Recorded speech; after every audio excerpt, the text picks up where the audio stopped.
আসসালামু আলাইকুম, hello lovely ভিউজার, দেশ ও দেশের বাইরে সবাইকে আত্মুর কুকিং স্টুডিও স্বাগতম। আজকে আপনাদের মাঝে নিয়ে এসেছি কফি ক্যাপাচিনো। সো দেখতেই থাকুন কীভাবে কী করছি। ভিডিওগুলো ভালো লাগলে অবশ্যই একবার রিকোয়েস্ট রইলে একবার হলেও ট্রাই করবেন। এই জায়গায় আমি দিয়ে দিচ্ছি প্রায় 6 চামচের মতো কফি। আমি আজকে নেসলে ব্র্যান্ড কফিটা ইউজ করছি। আর এই জায়গায় দিয়ে দিচ্ছি 8 চামচের মতো চিনি। চিনিটা আপনাদের টেস্ট অনুযায়ী দিয়ে নেবেন। যারা মিষ্টি কম খান মিষ্টির পরিমাণটা কমিয়ে দেবেন, যারা মিষ্টি বেশি খান মিষ্টির পরিমাণটা বাড়িয়ে দেবেন। এই জায়গায় আমি 1/4 কাপের মতো স্বাভাবিক তাপমাত্রার পানি দিয়ে নিচ্ছি। কোনো ধরনের গরম পানি বা ঠান্ডা পানি দিচ্ছি না। এখন খুব ভালোভাবে ইলেকট্রিক বিটার দিয়ে 5 মিনিট বিট করে নেব। এই জায়গায় হাই স্পিডে। আপনারা চাইলে হ্যান্ড উইচ দিয়ে বিট করে নিতে পারেন, কিন্তু সেই জায়গায় আমার প্রায় 15 মিনিটের মতো টাইম লাগবে। সো যদি যাদের কাছে ইলেকট্রিক বিটার থাকবে তারা ইলেকট্রিক বিটারে খুব অনায়াসেই মিনিমাম 3 থেকে 4 মিনিটে তৈরি হয়ে যাবে। সো দেখতেই পাচ্ছেন এটার ফোমি কতটুকু হয়েছে। আর এখন কিন্তু প্রায় পারফেক্ট হয়েছে। পারফেক্ট হওয়ার জন্য কিন্তু আমি আপনাদের কাছে একটা টিপস শিখিয়ে দিচ্ছি।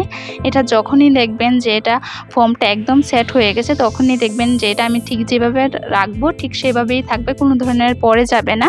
আপনারা চাইলে এটা কিন্তু দীর্ঘদিন 7 দিনের মতো সংরক্ষণ করতে পারেন। আমি যেই বিটটা করছি, যে কফি ক্যাপাচিনোটা করছি, ফোমটা কিন্তু আমার প্রায় 15 থেকে 16 জনের মতো হবে এটা খেতে।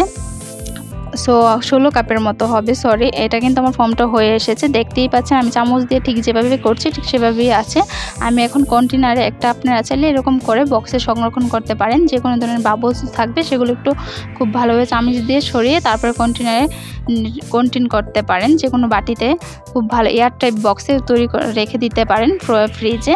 সো আমি এই জায়গায় একটু ফোম দিয়ে তারপরে এই জায়গায় গরম গরম দুধ দিয়ে দিচ্ছি কুসুম কুসুম। আর অবশ্যই মাস্ট বি ট্রাই করবেন এই জায়গায় গরম দুধটা ইউজ করতে। এখন খুব ভালোভাবে মিক্সচারটা মিশিয়ে নিচ্ছি। এই পর্যায়ে যদি আপনারা চান মিষ্টিটা কম হলে তাহলে চিনি দিয়ে নিতে পারবেন।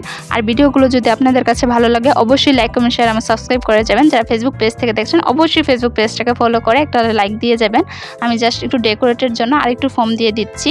আর যারা নাকি কফি লাভার তারা তো মাস্ট বি ট্রাই করবেন। তাহলে আজকে এতটুকুই বিদায় নিচ্ছি। নতুন কোনো ভিডিও নিয়ে হাজির হবো। আল্লাহ হাফেজ।